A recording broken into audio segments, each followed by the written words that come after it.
What's going on, everybody? It's your boy Spencer, and yeah, I am knee deep in the middle of studying for finals here. As I've been saying the last few videos, I graduate from college on Wednesday, so almost all my time, if I'm not at work, is going into studying.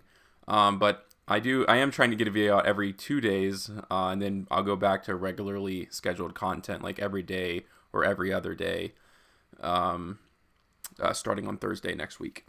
But anyways, everyone seems to be doing their ban list videos, and I thought I'd do mine right now. Starting simply off with Unlimited, totally awesome, and ABC, to no one's surprise, is doing nothing at 2. And I've said before in my ABC Cyber Dragon video, I wouldn't even run 3. I think it's useless, and I also just don't think pure ABC decks are all that good. And Totally Awesome is just a good card to have for Paleozoic players and stuff like that. It's not doing anything crazy at 2. I don't think there's a difference anyways. So that's just quick kind of thing. Konami always does this where they put it on the semi-limit list. No, everybody knows it's not going to do nothing. It does nothing, and then they unlimit it. Moving on to the semi-limit. I like to make a few bold predictions in all of mine because there usually is one where everyone's like, whoa, didn't expect that, like Rusty Bardige. Uh, Konami will almost never go from 1 to 3. They always do the 2 thing. So I think that's where Hero Lives can be. Heroes aren't doing anything at all. So it's like almost unfair. From what I understand, like hero decks are way expensive. So just like give them, like throw them a bone. Like give them a Hero Lives at 2. So I think if they've shown too with some of their unbans that they're willing to shake up the format with like pantheism, not really shake up the format, and just like this, I don't think it's gonna make heroes meta, but it does at least add another layer to it, like something you have to like know that you might be playing. Just some decks are able to shock your opponent, and heroes are usually able to end on a first turn board of everything gets banished with their monsters with a few other things in terms of interaction. So that's why I think this could go on the semi-limit list. Moving on to limited, like I said, when it comes to my big prediction last time was Rusty, and I think this is going to be Masterpiece, the True Draco Slaying King. It's a good card, I guess. It's a quick effect pop, and it's unaffected by either a trap spell or monster, depending on what you tribute. There are plenty of cards that are unaffected by card effects that do absolutely nothing. I can't even think of a single card in Yu-Gi-Oh! That's meta that's completely unaffected by card effects.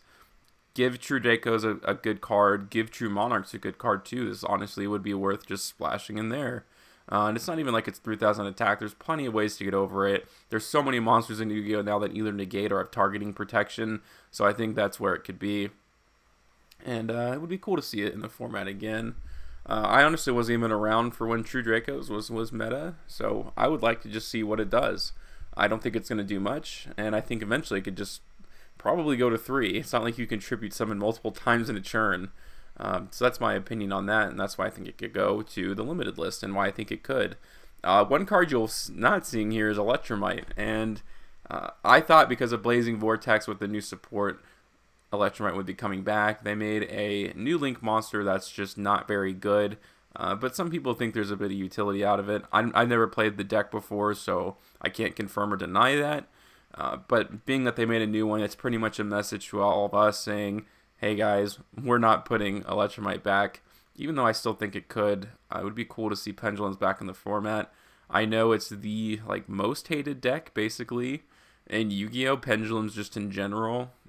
But still, I think there's a dedicated player base, and that could be something to shake up the format a little bit. And I like this format a lot. I think it's pretty evenly spread out. There's no tier 0 decks, which is really nice. And who knows what, like Pendulum would just crush under, Zodiac and everything like that. So it's not like it would be like have an advantage over the top tier meta. Moving on next, for a hit, finally for Dinos, it's deserved one for a while, is Fossil Dig.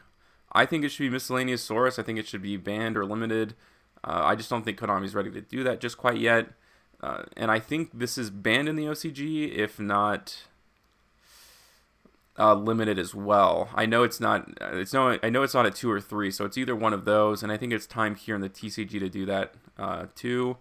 just bump down the consistency just a little bit. It's one of the most consistent decks in Yu-Gi-Oh! And still one of the most powerful. But last but certainly not least is Banned.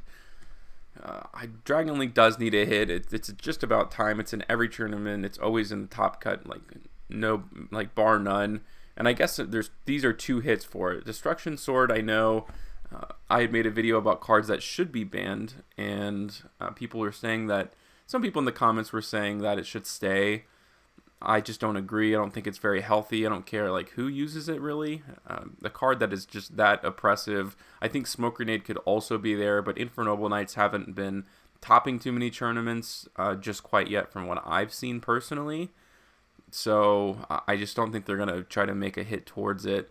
And there is a pseudo hit for all combos, and that's Martial Metal Marsher, so I guess it kind of is a hit. But I think Infernoble Knights would be willing to take that trade-off if they get to keep their Smoke Grenade. If they're not going to ban Needle Fiber, if they're not going to ban Link Rust because it just hasn't been in the format long enough, well, I think it's time we ban this. It definitely hurts Link Rust a lot because I don't know what people are going to go into after that. They may just be limited to what they use with the tokens, but this is a combo enabler. It's a combo just every single turn, or not every single turn, but during your turn, you're just able to go into it, revive something, keep Synchro Summoning up. So this would slow down combo decks just a little bit if they're not going to be banning those big problem cards. And like I've been saying, this doesn't kill Dragon Link at all. Neither of these do. They're still going to be able to combo off. It just makes it a little harder for them to combo through Nibiru or something crazy like that. This is something that's been needed for a very long time now, in my opinion, and it's just going to help balance the format a little bit. But yeah, that's my ban list predictions, guys. I love when we have discussions in the comments. I do try to read them as much as possible and get back to you when I can. Sorry I can't get to everyone's comments, but still, I appreciate everything you guys have done. I like to see when you guys talk back and forth with each other in the comment section. Let me know about this ban list. Do you think there's going to be more cards banned? Do you think they're not going to touch it like they did a couple of ban lists ago where they really just unlimited a few things? I'd be curious to know what you guys think. Other than that, guys, that's going to do it for tonight, and I hope you have an absolutely wonderful day.